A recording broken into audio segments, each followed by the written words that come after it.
Hello বন্ধুরা, welcome back to my channel. তো আজকে আমি আমার ব্রেকফাস্ট রেসিপি তোমাদের সাথে শেয়ার করছি। তো আজকে আমি বানাচ্ছি নতুন আলু দিয়ে আলুর দম বা আলুর তরকারি। তো আমি কিভাবে বানাই তো সেটাই আজকে আমি তোমাদের সাথে শেয়ার করছি। তো আমি সিক্রেট একটা মশলা ব্যবহার করি। তো এই মশলাটা ছাড়া আমি কিন্তু আলুর তরকারিটা খেতে ভালোবাসি না। আর এই আলুর তরকারিটাতে এই মশলাটা দিলে এর গন্ধ যেমনটা হয়, স্বাদও কিন্তু তেমনটা হয়। তো চলো স্কিপ না করে পুরো ভিডিওটা দেখো, আশা করছি ভালো লাগবে। তো আমি প্রথমে আলুগুলিকে সিদ্ধ করে তারপর আমি খোসা ছাড়িয়ে নিয়েছি। আর এখন আমি ফোড়নের মধ্যে দিয়েছি 5 ফোড়ন তেজপাতা। তো এটা আমি পেঁয়াজ রসুন ছাড়াই বানাচ্ছি, যেহেতু সকালবেলা কিন্তু পেঁয়াজ রসুনটা খেতে ভালো লাগে না। সকালবেলা একটু হালকা পাতলা যত মশলা হয় তত কিন্তু ভালো লাগে। তো তোমরা চাইলে পেঁয়াজ রসুনটা দিতে পারো। তো আমি এখানে আদা কুচি দিচ্ছি। তো আদা কুচিটা আমার ভীষণ ভালো লাগে। এরপর দিয়ে দিচ্ছি আমি টমেটো, এরকম কেটে কেটে নিয়েছি। তো আমি টমেটোটা পেস্ট করিনি, এরকম কেটে দিচ্ছি, দেখতে আমার ভালো লাগে। তো টমেটোটাকে একটু আমি ভেজে নিচ্ছি। এরপর আমি কাঁচা লঙ্কা চিড়ে রেখেছিলাম, তো সেগুলি আমি দিয়ে দিলাম। এরপর দিয়ে দেবো আমি হলুদ গুঁড়ো, জিরের গুঁড়ো, লঙ্কার গুঁড়ো আর পরিমাণ মতো লবণ। তো দিয়ে আমি অল্প একটু জল দিয়ে মশলাটা কষিয়ে নেব। তো খুব কম সময়ে হয়ে যায় আর খেতে ভীষণ ভালো লাগে। তো সকালবেলা চট জলদি এইভাবে রান্না করতে পারবেন। আর আসল কথা হচ্ছে এই মশলাটা কিন্তু অসাধারণ স্বাদ। তো কারা কারা এই মশলাটা খেয়েছো অবশ্যই কমেন্ট করে আমাকে জানিও। তো দেখো বন্ধুরা, একদম তেল ছেড়ে দিয়েছে। মশলা থেকে যতক্ষণ না তেল ছেড়ে দেয় ততক্ষণ কিন্তু মশলাটা কষানো ভালো হয় না।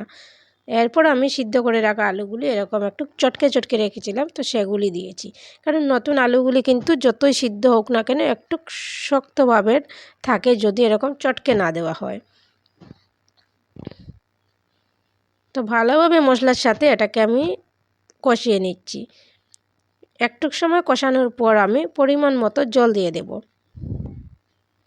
জল দিয়ে আবার নাড়াচাড়া করে আবার 5 থেকে 7 মিনিট এটাকে আমি ঢাকনা দিয়ে রান্না করব। দেখো বন্ধুরা, ব্লক চলে এসেছে। তো এরকম করে একদম শুকনো শুকনো করে নেব।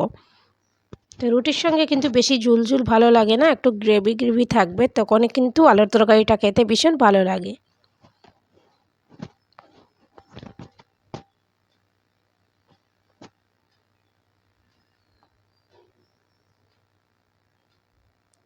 তো এরকমভাবে অনেকক্ষণ আমি রান্না করে নিয়েছি আর অনেকটা ঘন হয়ে চলে এসেছে। আর আলুর তরকারিটা এমনিতেই রান্না করে রাখলে কিন্তু শুকিয়ে যায়। তো এখন আমি ধনেপাতা দিয়ে দিচ্ছি। ধনেপাতা দিয়ে আর আমি ঢেকে রাখবো।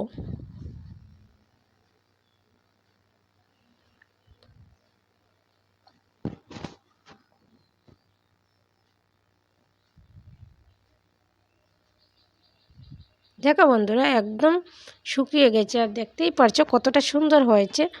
আর গন্ধটা কিন্তু খুবই সুন্দর বেরিয়েছে।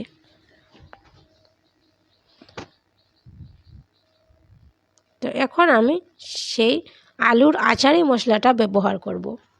দেখো বন্ধুরা, এখানে আলু আচারি মশলা লেখাই আছে। তো এই মশলাটা অবশ্যই খেয়ে দেখো, দারুণ লাগবে। তো এখন আমি অল্প একটু মশলা দিয়ে দেব।